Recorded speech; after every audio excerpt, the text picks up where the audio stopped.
Hey friends, Sheree here. Welcome back to the channel.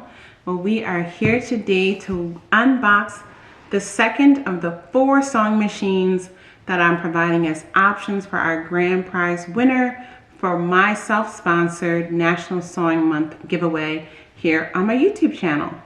I will link to the announcement video in the description box, and I will put it as the end card of this video in case you missed that first video, because that goes over all the rules. I'll just say quickly, this giveaway is for US residents only. It is sponsored by me. It has no affiliation with YouTube nor any other company, okay? All right, so you should have seen already the unboxing of the first option of sewing machines. If you haven't, again, it'll be linked in the description box, and I'll try to pop an iCard up.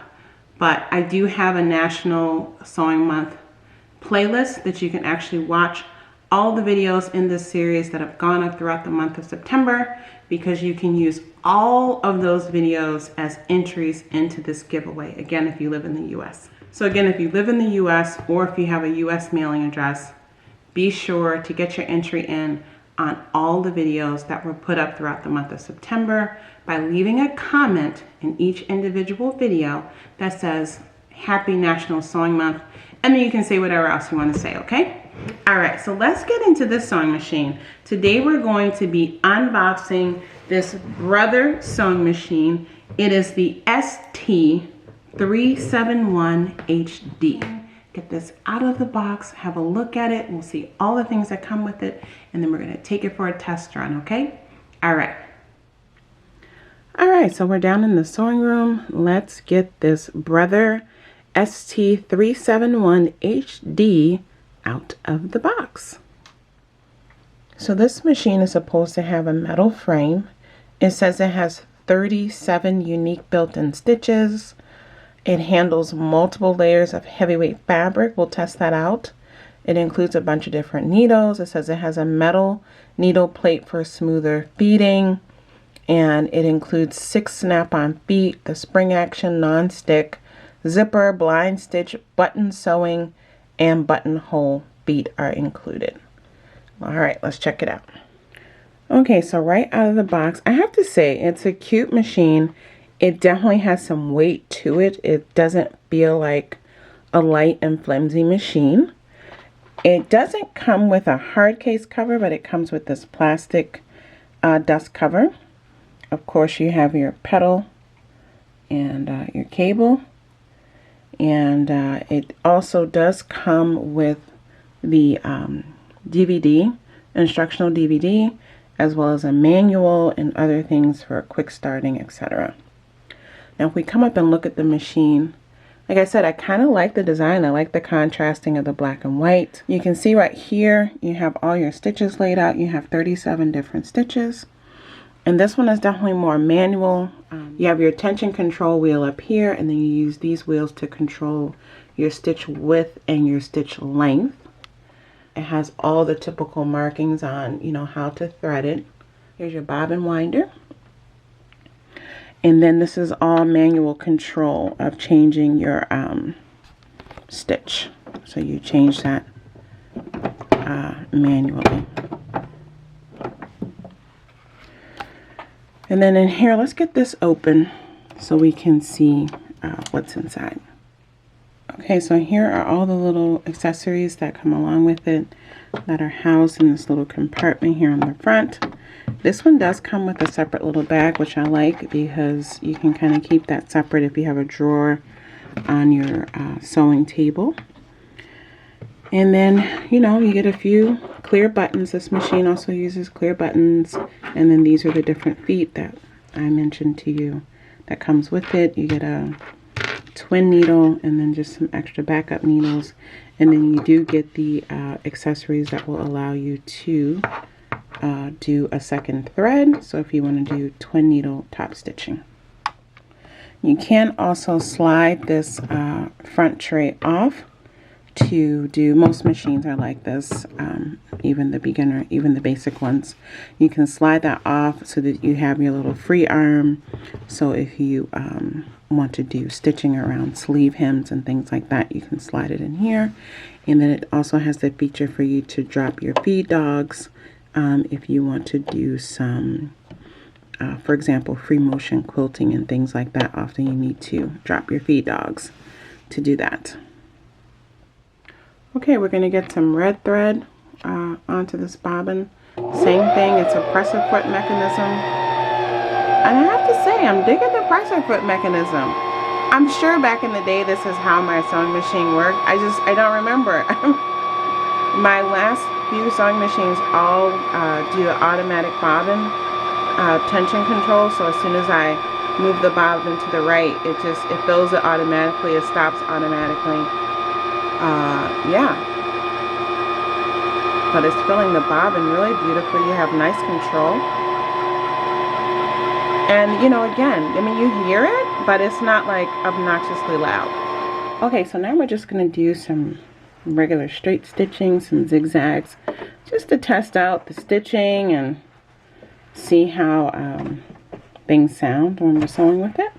So right now I am going to turn it to stitch 2, which is the straight stitch.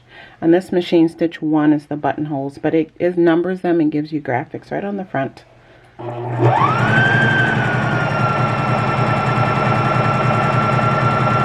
out the bat, I do see that this is shaking a little bit as I'm sewing.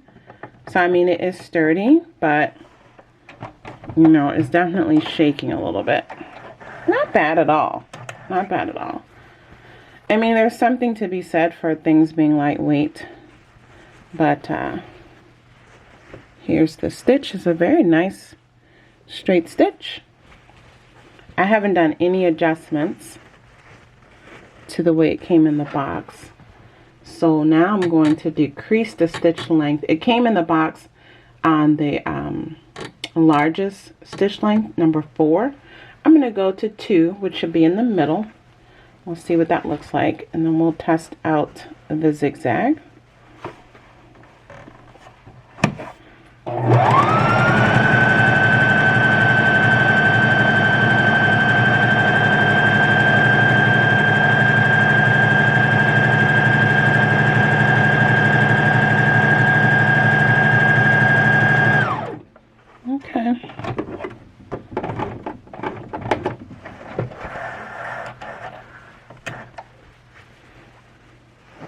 Okay, that's also a really nice close stitch.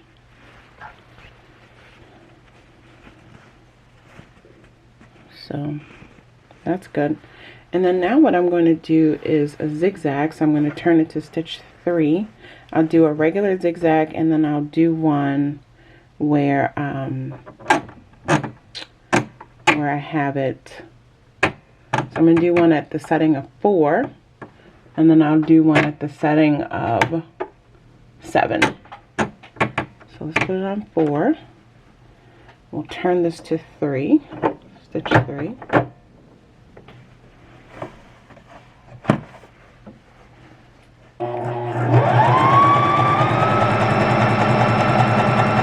that's a pretty wide zigzag. I'm going to put it on 7. It's even bigger. And then I'm going to go all the way down to 1.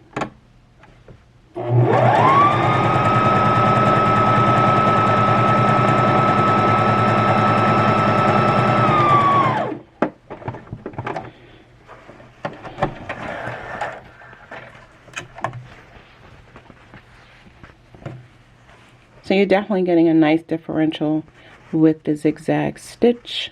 This is with the setting on 4. This is with the setting on 7. This is with the setting on 1. Okay. So for those who don't have sergers, you will often use your zigzag stitch to try to secure your seam edges a bit so that they don't unravel when you wash. So it's nice having that differential and being able to do a wider zigzag and a smaller zigzag. Now what we're going to do, let's go in. It seems like to do some of the decorative stitches, you don't have to change the presser foot. So I'm going to do stitch 13 and then stitch 14. And again, this is all manual, so you have to turn yourself to the number that you want displayed. Okay, in order to get into the mode where you can use these decorative stitches, you need to turn your stitch length dial from, you know, the numbered, which is the stitch length. You have to have it set on F for functional stitch. I'm assuming that's what the F is for. You have the 0 mark where it basically won't move, it'll stitch in place. You don't want to use that, I think, unless you're doing buttonholes. I'm not sure, but you have to read the manual. And then to get to the stitches 20 through 37, you have to be in SS mode, because you'll see here this is displaying 13 and 31 at the same time. So in order for the machine to know to do stitch 31 and not 13, you have to turn this dial to SS. Then it'll do 31. When it's on F, oops, it'll do 13. So we're going to do 13 right now. And I've set the stitch width to 4. And we'll see what happens. We'll play around with that stitch width. Okay, so let's give that a whirl. See how it looks.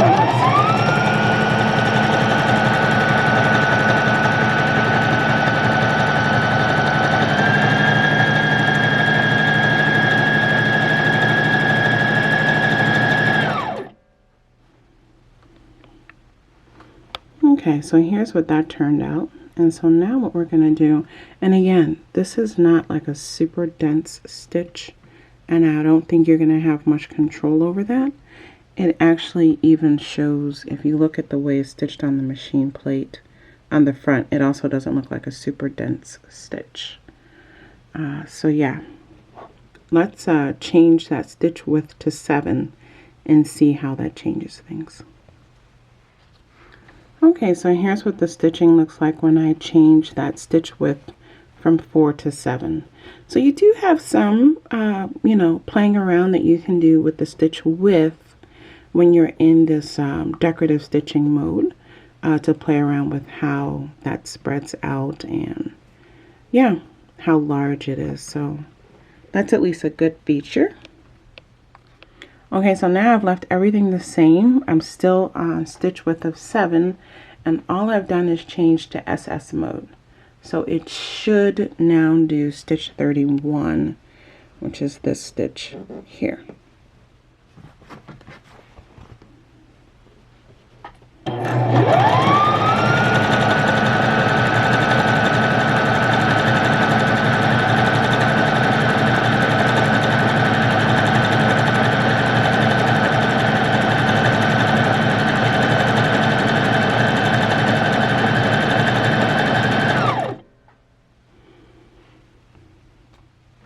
So there's that stitch. And so you definitely have some stitching you can play around with. I think I'm going to try 2 more decorative stitches just to show you what they look like. Okay, and so here are 2 more decorative stitches. This is stitch 27 and stitch 24. And I think they look great. They turned out great. Again, this is just, you know, rough going, no stabilizing or anything like that. Just a piece of fabric folded in half, no real prep work, just out of the box. So you could play around with your tension and your stitch width and all those things to get things how you want it. But let me just show you. This is stitch 27. And here is stitch 24. And these are 2 cute stitches that I would use to put around like the border hem of napkins and tablecloths for table linens, to give it kind of like an heirloom look. You can change around the thread. You can use variegated thread. You can have a lot of fun with these simple decorative stitches. Okay, so the final stitch I'm going to test out is the buttonhole stitch. That is important for us garment sewers, even for home decor sewing. At some point you probably want to put on some buttons. So let's see. Okay, and so here it does a pretty good buttonhole. I would say, and you can play around with it here. I opened up the stitch width. You can play around with that, and it does go over that in the manual with you, and it talks to you about how to decide, you know, which stitch width to use based on the button you're using. One thing I will have to say, this pull down mechanism, when you pull it down, in addition to pulling it down, you have to actually push it back slightly. And then that engages it to do the buttonhole. And when it hits this back part, when it reaches the full length, it actually clicks forward. And so every time you do a buttonhole, you'll have to re-push that back. So that's just something to remember with this one. And I feel like it doesn't come to a full stop. Like, you have to be watching it to know when to stop. Otherwise, it's just going to keep doing the zigzag here, and it'll start to push your fabric down into that bead opening. But yeah, you can at least do a simple buttonhole stitch with this machine. All right, so that does it for our little unboxing and demo of this Brother ST371HD. It is definitely a sturdy machine. Very impressed with how little shaking and rocking. Again, you can feel how weighty it is when you go to lift it. I would say, you know, for again, a true beginner, you don't need a lot of bells and whistles. The manual mechanism works just fine with turning things. To be quite honest, it's just less things to break. You know, it's like an old school car. You wind up the windows versus the electronic ones, right? I mean, it costs a lot to get those repaired. And I do think it's giving you a good amount of stitches to play around with, as well as speed. I especially like that they set you up with the twin needle. And then you can do the zigzag stitch and the blind hem stitch, which again, for beginner apparel sewing, those are kind of the essentials. Unless you know you want to do a ton of decorative stitches and tons of different variations of buttonholes, this is enough for a true beginner, I think. My beginner sewing machine, the first sewing machine that I got, didn't have all these kinds of features. And so, yeah, just looking at it in that regard, I feel like the beginner machines definitely give you a lot more to play around. I forgot to point out here, I didn't use it, but this is how you go in reverse. So again, it's a manual hold down, and you just hold that down while you're going in reverse. Usually, again, that's just to tack your stitches at the beginning and ending of sewing certain kinds of seams, right? And so, yeah, otherwise it's all straightforward. It's a decent enough manual. You know, it does go through pretty specifically how to do just about everything. And then again, you do have that DVD, which I'm sure demos everything, which is always great, especially when you're a beginner.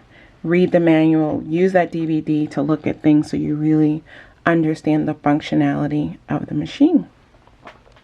So yeah, I feel like this is a great value, again, especially for like a true beginner that doesn't need a lot of bells and whistles. All right, that's it. That's it for this machine unboxing and review. I'll see you back here for the next one. Hey, my friends, I hope you enjoyed this video. Let me know in the comments, what was your impression of this sewing machine? Let me know if you happen to be the grand prize winner. Would you choose this one? Let's hear what your thoughts are. I look forward to sharing the next two sewing machines with you all. And then, yeah, at some point we'll have a little powwow at the end of the month to go over our impressions of all four. And then it'll be giveaway time. So stay tuned for that. All right. Thanks for watching. I'll see you in the next video. And good luck to everyone who decides to enter the giveaway. Good luck. Good luck. Bye now.